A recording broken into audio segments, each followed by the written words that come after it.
ইরানের কারমান শাহে 5 মিনিটের ব্যবধানে জোড়া শক্তিশালী ভূমিকম্প, ভূগর্ভস্থ পারমাণবিক পরীক্ষার গুঞ্জনে তোলপাড় বিশ্বমাধ্যম। ইরানি হামলায় বিপর্যয়ের মুখে কুয়েতের বিদ্যুৎ খাত, গৃহহীন লাখ লাখ বাসিন্দা, জরুরি ভিত্তিতে ভ্রাম্যমাণ জেনারেটর মোতায়েন। ইরানের সামরিক শক্তি শেষ, হরমুজ এখন আমেরিকার দখলে, 3 সেনা হারিয়ে ডোনাল্ড ট্রাম্পের কঠিন হুমকি। এরপর জানাবো ট্রাম্পের দাবির পরই হরমুজে পশ্চিমা জাহাজে আগুন, বাহরাইনে বিস্ফোরণ। আরও জানাবো আমাদের হুমকি দেওয়া বা কেনা কোনোটাই সম্ভব নয়, আমেরিকা এবং ইসরায়েলকে খামেনির পররাষ্ট্রমন্ত্রীর স্পষ্ট বার্তা।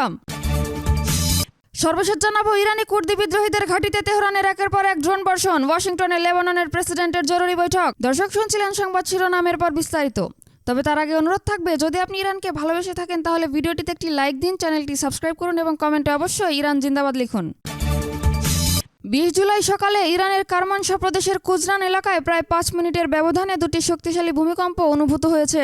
স্থানীয় সময় সকাল 7:13 প্রথম কম্পনটি 5.2 মাত্রার রেকর্ড করা হলেও এর ঠিক পরেই 7:18 আসে দ্বিতীয় এবং আরও শক্তিশালী 5.7 মাত্রার ভূমিকম্প।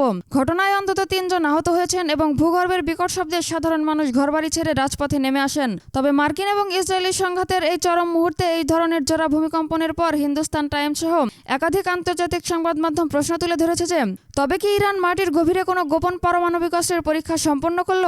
যদিও এখনো কোনো সামরিক বা পরমাণু সংস্থার পক্ষ থেকে সরাসরি পরমাণু পরীক্ষার নিশ্চিত প্রমাণ মেলেনি, তবে উত্তপ্ত মধ্যপ্রাচ্যের পরিস্থিতিতে এটি আন্তর্জাতিক অঙ্গনে ব্যাপক শঙ্কা এবং জোর আলোচনার জন্ম দিয়েছে। ইরানের সাম্প্রতিক ক্ষেপণাস্ত্র এবং ড্রোন হামলায় কুয়েতের মূল বিদ্যুৎ কেন্দ্র এবং পাওয়ার প্ল্যান্টগুলো মারাত্মকভাবে ক্ষতিগ্রস্ত হয়েছে। পরিস্থিতি নিয়ন্ত্রণে আনতে কুয়েত সরকার ইতিহাসে প্রথমবারের মতো সাধারণ আবাসিক এলাকাগুলোতে ট্রাকের মাধ্যমে বড় বড় ভ্রাম্যমাণ পাওয়ার জেনারেটর পৌঁছানোর কাজ শুরু করেছে। এছাড়া জনাজীর্ণ এবং অবৈধ স্থাপনাগুলোতে ক্ষেপণাস্ত্র আঘাত হানার ঝুঁকিতে প্রায় 2 থেকে 2.5 লাখ বাসিন্দাকে সাময়িকভাবে নিরাপদ জায়গা এবং স্কুলের ভবনগুলোতে সরিয়ে নেওয়া হয়েছে। জর্ডান ও ইরাকে সাম্প্রতিক ইরানি হামলায় 3 জন মার্কিন সেনা নিহত হওয়ার পর ক্ষোভে ফেটে পড়েছেন মার্কিন প্রেসিডেন্ট ডোনাল্ড ট্রাম্প। তিনি দাবি করেছেন আমেরিকার পাল্টা ধাওয়া এবং বিধ্বংসী হামলায় ইরানের সামরিক শক্তি প্রায় ধ্বংস হয়ে গেছে এবং কৌশলগত জলপথ হরমুজ এখন পুরোপুরি মার্কিন বাহিনীর নিয়ন্ত্রণে চলে এসেছে। ট্রাম্প হুঁশিয়ারি দিয়ে বলেন, আমেরিকা কেবল ইরানের পারমাণবিক কর্মসূচি রুখছে না, বরং এটি সম্পূর্ণ ধ্বংস করে দিচ্ছে যেন ইরান কখনোই পরমাণু সক্ষমতার অধিকারী হতে না পারে।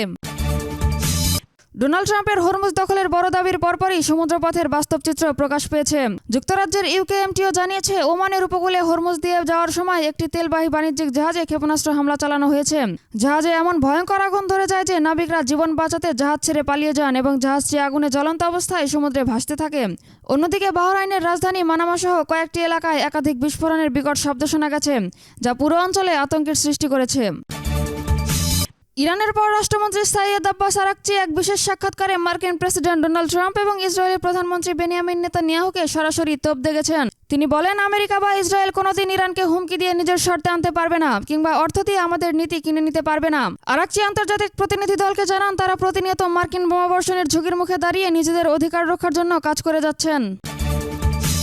ইরাকের ভূখণ্ড ব্যবহার করে ইরানে অস্থিরতা তৈরি করতে চাওয়া নির্বাসিত ইরানি কুর্দ বিদ্রোহীদের ঘাঁটিতে ব্যাপক ড্রোন হামলা চালিয়েছে ইরান।